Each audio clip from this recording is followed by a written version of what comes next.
go from Amy to Ami. You heard Ami sing a little bit earlier, and I want to mention that she is not a cancer survivor, but she is a survivor. And healing is all the same. And music is medicine. It doesn't matter if it's lyrical or rhythmic or what language you speak, you know when it speaks to you. And music is there for all of us to hear when we open to it. Music has always spoken to Ami, and she doesn't keep it to herself. She's a cultural arts ambassador. She focuses on the healing power of music. And Jan invited her because of a meeting that they had. Jan heard Ami perform present at a conference last year, sponsored by the Institute of Noetic Sciences. She was very impressed, she was very moved, and thinks that you will be too. Oh, and the Dalai Lama is a big fan of Ami. Please welcome Amikaeyla Gaston. I feel like I'm at home. I feel like I met Jan, and she was a long-lost sister of mine, and so I just want to sing a little bit of a song for all of you, because I do feel like now you're my family too. Oh,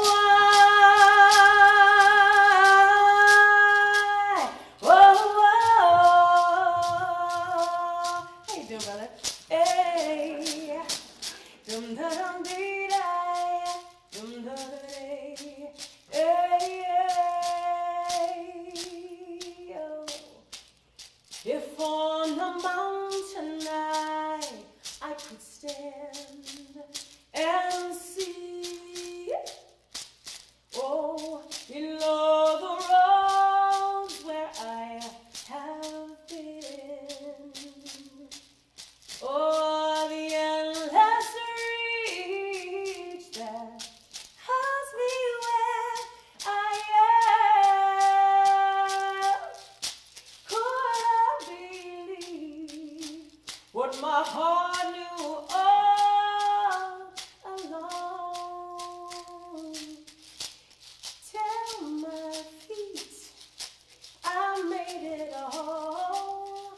Oh, yeah. Tell my feet I made it home. Oh, I said, tell my feet I have made it home. To this healing journey's conference, I made it home.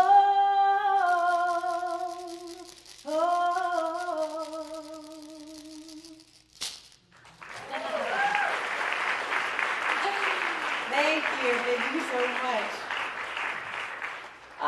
Well, thank you for coming out today and taking time to take care of you with all those other amazing human beings. And I gotta say, it's not gonna be just I'm not gonna be up here doing some soliloquy. We're going to sing. It's gonna be a musical jamboree, so get ready to sing. So let's start off. You all are gonna say, aye. Aye. Yes. So now, when I point to you, you're gonna say, aye. Try it again, aye. Yes. We call on all our ancestors and honor them and the energy all around us. Aye. We give them highest praises to the healing energy that covers our heads. Aye. Highest praises to the light that lives inside of each and every one of you. Aye. Highest praises to the Great Spirit, the owner of the womb, the owner of the day, the owner of the night, the owner of breath. Aye. Do you hear how I am? Sounds like amen, aho and ashe. Aye. Can you feel the power of one breath, one sound, when it does resound?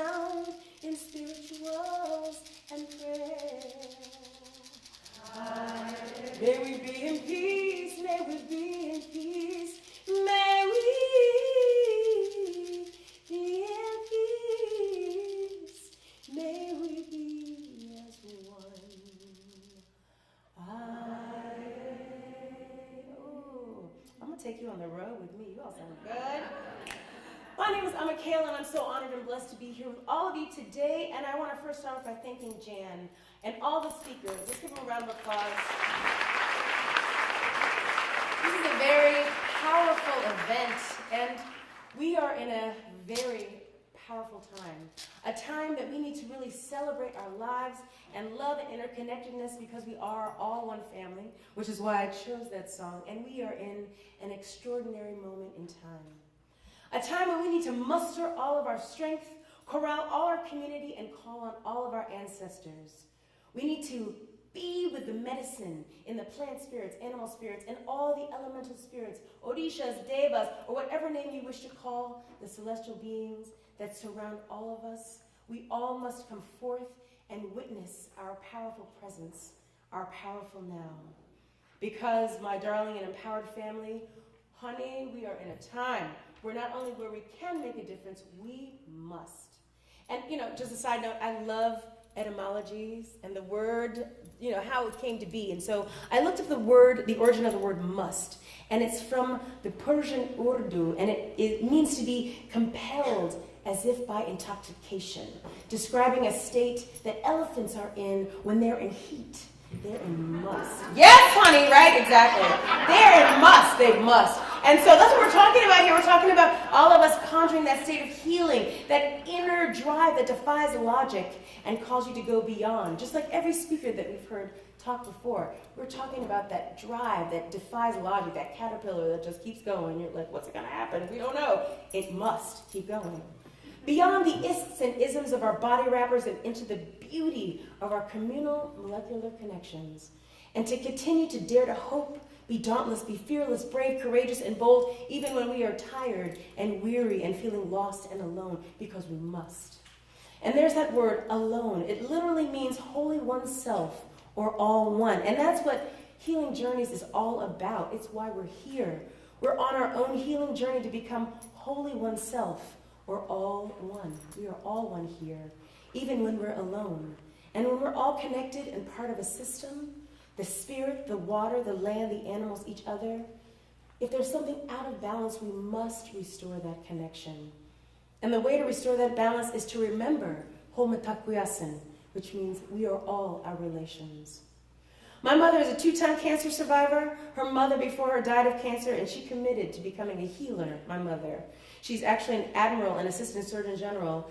In fact, and to stay on that healing path, she instilled that awareness in me, passed it on to her children and her community. And she goes around the country at 80 years of age, 2-time cancer survivor, yes, and spreads the word about how to be in community and how you need that community to heal. Because we are all one relation. You are a relative to me and I to you. So when I get down and literally petrified by these challenging times, I have to remind myself that whatever happens to me happens to you, and it happens to all of us as a whole. So I must love myself fully in order to love you fully. And I need to love all of us. And so in honor of that love and connectedness, I would love for us to do a focus exercise called a conocimiento, where you can feel this guided journey connect all of us. So if you can close your eyes and just put your feet on the floor. We've been doing a lot of breathing in. I love that. And you're going to just take a few deep breaths in and close your eyes. And feel yourself touching the earth. And breathe. I am a child of earth. And with your eyes closed and you feel that heartbeat, visualize the soil beneath your feet and the starry heaven. See the connection between yourself, the earth, your family around you. My races of heaven and earth. Feel that pure, sparkling light clear your energy through all your cells and chakras. Oh, I am a child of earth and breathe deeply in and of starry heaven. And I want you to remember back to a time when you had to muster courage. My races of heaven and earth. When you had to muster courage any time in your life. It could be last week when you confronted the PG&E people about your bill. Or when you were 12 and going to your first dance and asking the cutest kid to dance with you. or you had to face a health challenge while you're on your healing journey. It could be anything. My race is of heaven and earth. But I want you to enter into a space where you remember how and what it means to muster and to get to that courage, access your highest, bravest self, and find your authentic voice and do something out of your comfort zone and be there and breathe.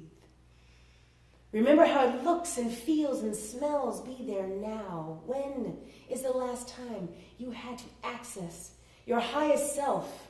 When you had to access your courage and heal yourself and your community? Take a moment. Be fully in your power and your purpose. Think about your triumph in being your complete self, being here now, being in full alignment. Because you're here. You are still here, breathing, feeling your body, wiggling your toes, wiggling your fingers, and gently opening your eyes.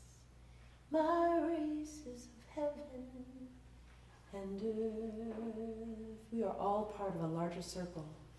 And when I'm afraid and feeling alone, my grandmother used to sing, by and by, when the morning comes, my sweet mama will carry me home. She will tell me the story of how we overcome, and we'll understand it better by and by. And it would soothe me so much, such hope, even in despair. And so when I'm down and out, what do? I remember Harriet Tubman. Like, for real, remember Harriet Tubman, honey. What that sister had to muster to do what she did, talk about resilience and grit. Woo! All of us as women, all of us as a people know that that's what we have access to. That.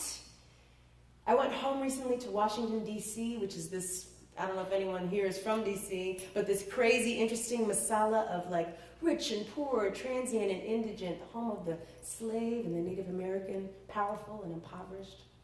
I went to commemorate the opening of the beautiful National Museum of African American History and Culture, and to be a part of all the festivities with family and friends and everyone that had congregated from near and far, and to remember when morning comes. Remember not only my ancestors and what they went through when brought chained in boats across the Atlantic and were bought and sold like chattel to others who viewed them as animals, as products, as disposable. My sweet mama will carry me home. Or how this country that we call home came to be. She will tell me the story of how we overcome. But to remember how we survived and thrived, and how we continue to live and give and share and care as mothers, grandmothers, daughters, fathers, sons, children of the earth, salt sea, dusk and dawn. And we'll understand it better by and by. And I stood in front of Harriet Tubman's shawl and prayer hymnal, and I wept as I remembered these things. Her words of courage, her intrepid spirit, the fact that she ran by moonlight through the trees, felt the moss and lichen to determine the right direction, ate plants from the earth to keep her strength, drank from the streams, and swam across rivers to make it to freedom. And we'll understand it better by and by. I wept because I remembered that I am her, and she is me, and she is all of us. We are all relations. She is our story and our now. So what happens to you happens to me. And so whenever I spiral into sadness and despair, and when I watch the news and lament the state of affairs of our country and the world, and women and children and people of color and immigrants and the poor, and how sexism and racism and all the isms are still alive and well, and how we face it regularly, and how despite how it wears us out with any diagnosis, prognosis, any healing journey that we're on, we struggle and we fight and we continue and we discuss and we correct and we live through the ever age-old quote of, I'm sick and tired of being sick and tired, because we remember. We remember that our ancestors did it too, that they had to face all kinds of things every day, and then some, and then some, and then some. But they stood strong and carried on, and you are their legacy. You are the legacy of your ancestors from wherever they're from all parts of the world. Their hard work, their intrepid spirit, their survival spirit. So you not only owe it to yourself to live a long and powerful life, you owe it to them as well. And we carry on, we make it work. And now it's our time to take care of ourselves, better than the way we could take care of anyone around us. It's time to be our own mother, our own father, because baby, let me talk about mothers for a minute.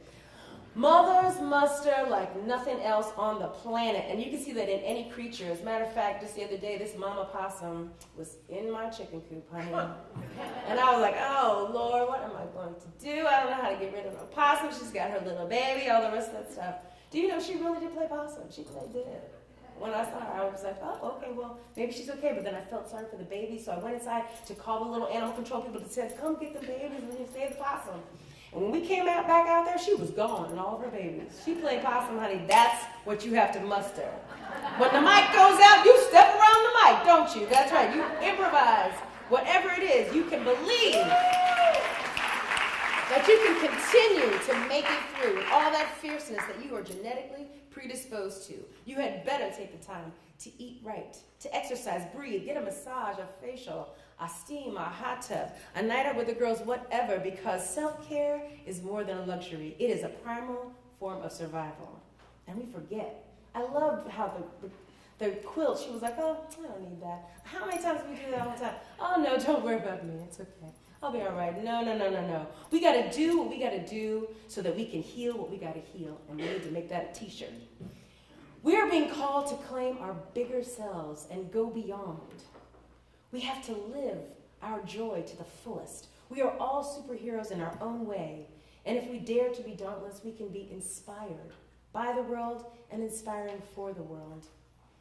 My life's work is dedicated to guiding and empowering people to discover their authentic voices and step confidently into accessing it all the time, no matter where they're from, how much money they have, the color of their skin, their status in the home, society, village, anywhere. Overseas, I serve as a cultural ambassador for the State Department, working with refugees and those whose social, cultural, and political situations limit their freedom and ability to access and express their opinion. I was just in Azerbaijan, and we were talking about politics in the States and Trump and blah, blah, blah, and I turned to her and I said, well, do you all where do you all talk about politics, like in a bar, in someone's home? And she looked me literally in the face and said, only from jail. Honey, their voices and actions are hindered because they are institutionally oppressed. The bottom line is that when there's a lack of hope and imagination due to poverty, anger, exhaustion, and despair, there is the need for the magic and medicine of music, and I have experienced the healing power firsthand because I was murdered. Yes, I said murdered, yes, which means literally, like to quote Sister Naisha earlier who was talking about, let me read you the Webster Dictionary. Here we go. Murder! To assassinate, liquidate, eliminate, butcher, slaughter, massacre, wipe out, bump off, do in, do away with, knock off, take out, dispose of, ice, rub out, smoke, waste, smoke. Funny, like cure. Execute, slay, and blow away. I was murdered in a little town called Hart, Michigan. Kneeling, I know, it's fantastic, right? I love that part. Kneeling in a field of purple wildflowers while I was wearing my bewitching tie-dyed t-shirt that said Flower Child. And I was murdered in a hate crime. It was my last big bash before I went off to medical school. And I was at this women's music festival. 10,000 women from across the land. We were going to jam and perform. And I was so excited. And I remember we were waiting in this long, giant line to get into this festival.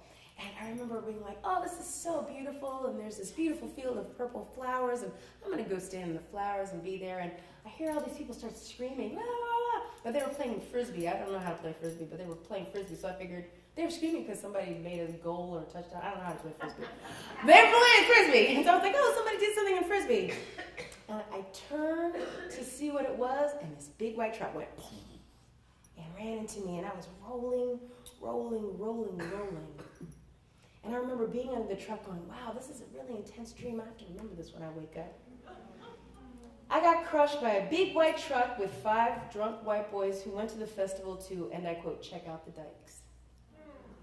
And apparently, and I quote again from the police records, they said they saw a nigger dyke, excuse the language, but this is literally a quote, just sitting there in a field and decided it would be fun to run me over.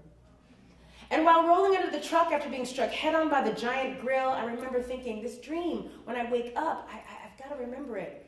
And then the truck stopped rolling, and I lay still in this place of suspended animation between life and death, timeless and formless. I rolled under the truck and then got lodged underneath the exhaust pipe.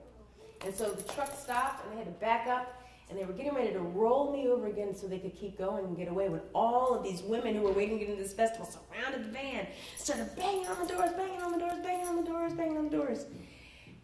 And they didn't get out. They told the police because they were afraid for their life. I thought that was hilarious. I know, exactly.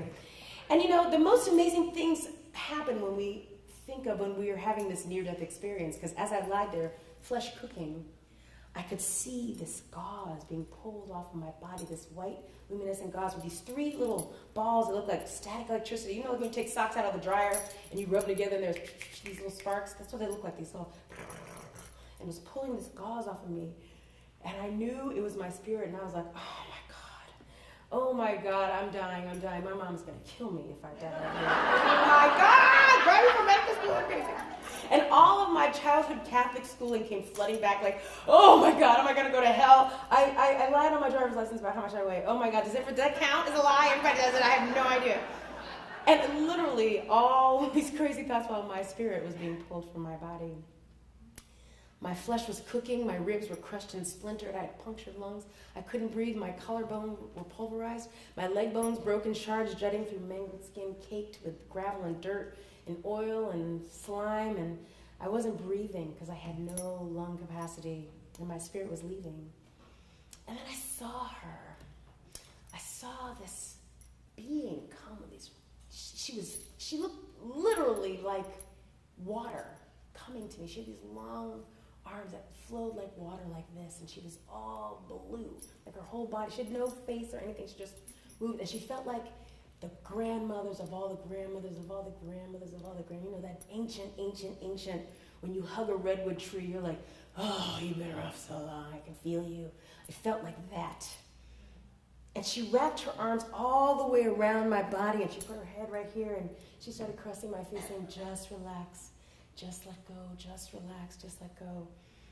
And I turned to her and I was like, make those sparkly things, put that back. My mom is really gonna freak out if I die out here. I'm really serious. You gotta, please help me. And she was like, just relax, just let go. And I was trying to think of all the songs that I could sing. I don't know if you all know the movie Flash Gordon, if anybody out there is from childhood settings. Yeah, Flash Gordon. Well, remember they were trying to melt this guy's brain and take his memory? And he was like, they couldn't do it because I sang every Beatles song. And so I was like, yeah, Beatles song. Okay, Penny Lane, Yellow Submarine. I don't know the words to all of them. Oh my gosh. So I was, not a good time to not know words to a song. But I was trying to stay present in my body, and then I did what she said. I just relaxed and I let go and I left my body. And they always talk about in these near-death experiences that you go to a light of your understanding. So if you're a child and you die, you go to someplace warm and comfortable like the kitchen or your parents' bedroom, or if you're a lawyer and you like to work in the office, you go to your law office, whatever it is, darling. Doctors, here you go, to the hospital. I left my body and I went to the setting sun, because when my parents were traveling, because they did a lot of international cultural ambassador work as well, they would always book flights late at night so that we would fall asleep, and so we would look out the window at this big orange setting sun. So that's where I went. I went to this big orange setting sun, and I remember being in the sky and being like totally quiet, just like that. And I was like, oh, this is actually lovely. I could get used to this.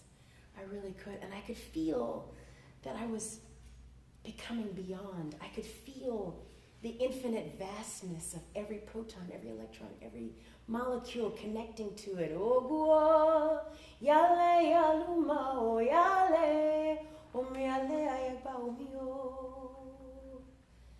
I could feel myself becoming part of the delicious quiet, just floating. And then I heard this song, Amma from my jail, Amma from my jail, Amma from my jail, Amma from my jail. And I had no idea what that word meant. And then after my healing happened, I found out that it literally means from Mother Earth to Mother God in Sanskrit. I had never heard that word before. And just as I thought, oh, music, peaceful, quiet, clouds, gorgeous sun, I could stay here, my body swirled, my spirit swirled back into my body like Drano down the drain. And it was the first time I took a breath and I could feel how crumpled everything was. And it was so real, the connection of like body and spirit. You could feel that moment.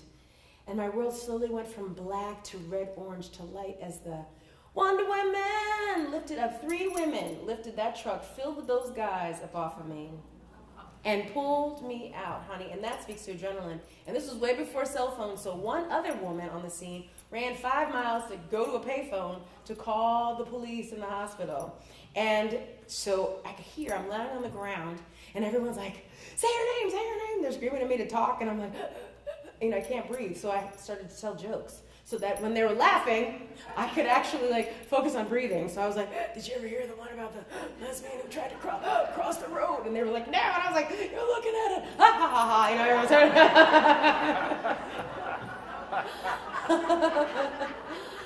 But I heard the cops arrive. There was actually one cop. And I heard him say to the guys in the car, just go ahead and drive on, son. One less nigger dyke in the world is fine with me. And let him go, honey. Yes, he did, and I heard it. And, one of the things that was very real about it, as I was then choppered to Butterworth Hospital, and, they called my parents, and they were like, well, you need to come claim your daughter's body because she's about to die. Can you imagine getting that phone call? Somebody else talked about that phone call. I remembered then that it was my grit that was going to get me up out of that hospital bed, baby. You best believe I was getting up. And I knew it as I couldn't move at all. I knew it. I was so happy that I was like, I'm back. All I needed to do was get my spirit back into this crumpled wrapper, and I was going to make it work. So I would be grinning and grit like this, and they were like, oh my God, she's in so much pain. And I could only move one finger, and I would just do this with my little thumb. And so, I had all of these burns. I make it sound like presto changeo that I'm back, baby, but don't be fooled. It took a long time to heal. It hurt so much. I lay in the hospital with 3rd-degree burns over 70% of my lower body because I was stuck under that exhaust pipe. And most people die at 24% burn coverage, so 70% is a massive amount of your body to be covered in pure, unadulterated 3rd-degree burns. And I was in pain every day, all day, getting poked and prodded and scrubbed and scraped. And I can't explain the excruciating amount of pain 3rd-degree burns are and how more excruciating the pain is to treat them. And according to the Journal of American Medicine, aggressive treatments for pain are needed with severe burns because burn pain is the most intense, prolonged type of pain and is extremely difficult to control. The treatment for severe burns is even more painful than the burn itself because the wounds must be reopened, scrubbed, and cleansed before the dressings can be changed. They can dull it a bit with opiates, but it's still severe. I'm letting you know right now, there was not a drug around that could dull that pain. The only thing that helped was music. Music allowed me to enter into a self-hypnotic state and leave my body. I could transport back to that beautiful setting sun while listening to I'm Off From My Jail, which I really did find out meant, 1 minute. Jiminy Crickets. All right, let's go. Music is fabulous.